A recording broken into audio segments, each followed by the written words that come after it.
Hello दोस्तों, नमस्ते, प्रणाम। एक चुटकुला गीत लेके आ रही हूँ। आप सबको जरूर पसंद आएगा। लाइक, सब्सक्राइब, शेयर, कमेंट जरूर करिएगा प्लीज। कोठवा पर से चोरवा निहार हमारी झूलनी, निहार हमारी झूलनी, निहार हमारी झूलनी। कोठवा पर से चोरवा निहार हमारी झूलनी। ससुर का जगाई था ससुइया बिरही बोलती, ससुर का जगाई था ससुइया बिरही बोलती।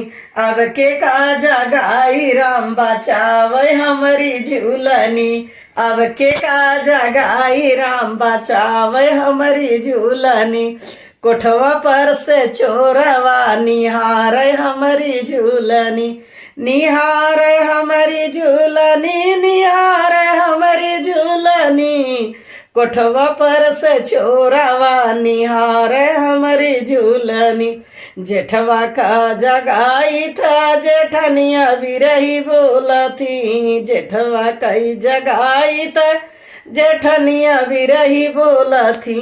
अब के का जगाई राम बचावे हमारी झूलनी, अब के का जगाई राम बचावे हमारी झूलनी।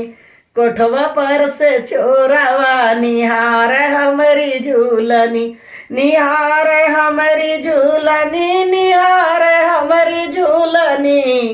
कोठवा पर से चोरवा निहार हमारी झूलनी, कोठवा पर से चोरवा निहार हमारी झूलनी। देवर का जगाई था देवरनिया बिरही बोलती, देवर का जगाई था देवरनिया बिरही बोलती।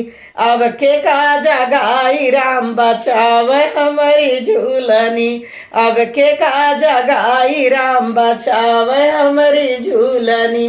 कोठवा पर से चोरवा निहार हमारी झूलनी, कोठवा पर से चोरवा निहार हमारी झूलनी।